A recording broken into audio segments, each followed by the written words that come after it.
তোমার বাপ এত সম্মানী একজন ব্যক্তি, তার মেয়ে হয়ে তুমি একটা ছেলে নিয়ে হোটেলে গেলা? সি সি সি সি।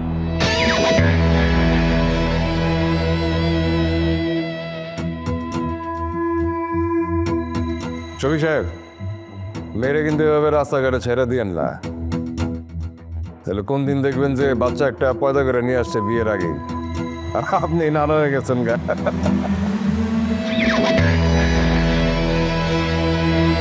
ঠিক আছে, আপনারা আসতে পারেন। ধন্যবাদ স্যার। আর শুনেন, আশা করি আপনার মেয়ের আর কোনোদিন কোনো হোটেলে দেখতে পারবো না।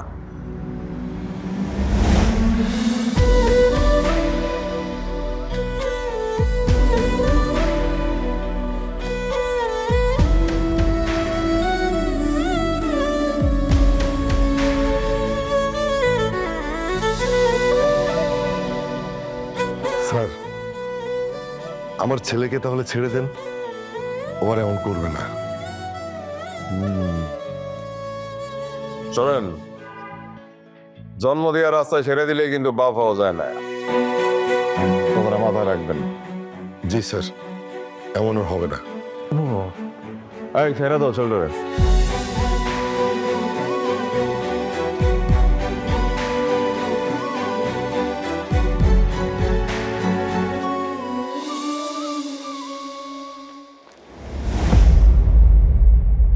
আজ থেকে তোর এই বাড়ির বাইরে যাওয়া একদম বন্ধ।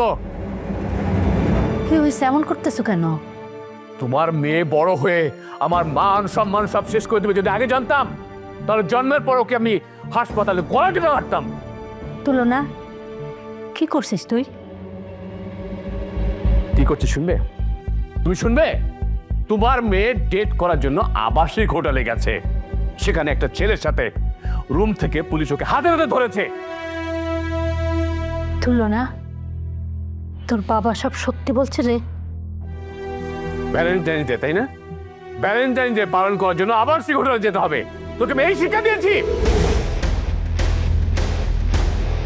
তুই আমার মান সম্মান সব শেষ করে দিয়ে আমার বাড়িতে এসেছিস, হারামজাদা। আঙ্কেল, আমি আপনার কাছে ক্ষমা চাইতে আসছি। প্লিজ আঙ্কেল, আপনি তুলনাকে বকবেন না, ওর এখানে কোনো দোষ নেই। আমি ওকে আমার সাথে ওইরকম একটা জায়গায় নিয়ে গেছিলাম। তোর যে তোর, এটা আমি বুঝতে পেরেছি। আমার মেয়ে ভুল করতে পারে না, আমি ওকে এই শিক্ষা দেইনি। তোর মতো একটা রাস্তার ছেলে ভুলিয়ে ভালিয়ে নিয়ে গেছে, বেজন্মা কোথাকার। সাবধান, একদম পরিবার নিয়ে কথা বলবেন না। কেন কেন বলবো না? তোর বাবা মা তোকে জন্ম দিয়ে রাস্তায় ফেলে দিয়েছে, তোকে শিক্ষা দেয়নি। তুই তোর মাকে জিজ্ঞাসা করিস তোকে শিক্ষা দেয়নি কেন। এই!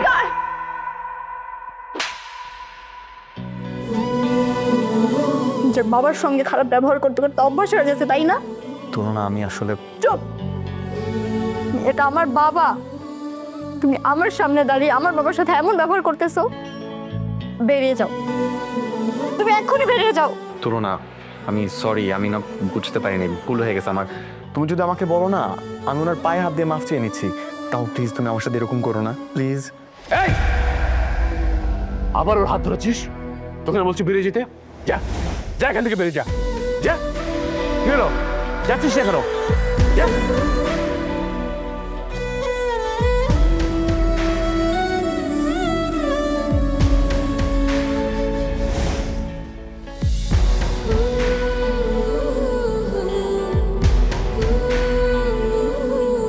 RFL gas stove hassle free auto ignition নিশ্চিত করে ঝামেলাহীন রান্না। আরএফএল গ্যাস স্টোভ, নিরাপদ ও ঝামেলাহীন।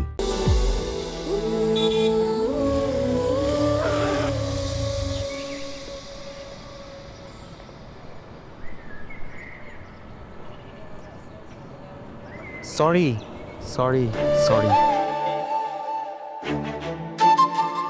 আমাকে আসতে বলে নিজেই এখন 30 মিনিট লেট। সরি তো। তো বলো, আমরা এখানে কেন? আমি না তোমাকে একটা কথা বলতে চাই, অনেক important.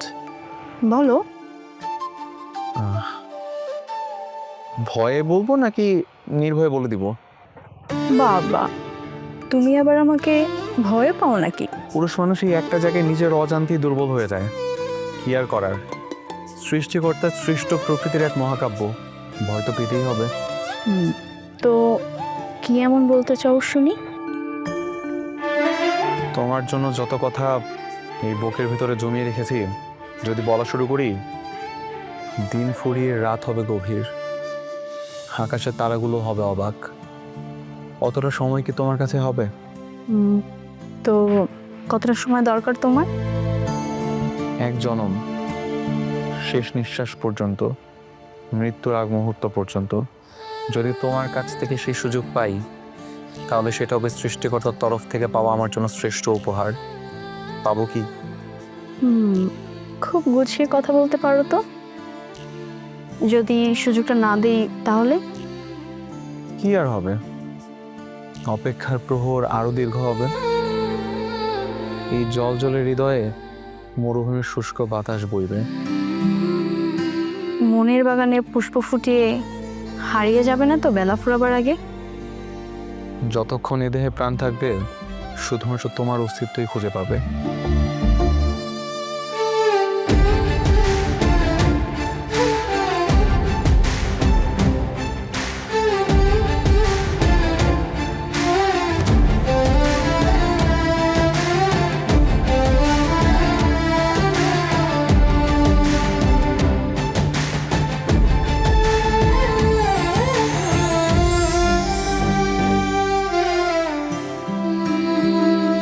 Will you be my forever তুলনা?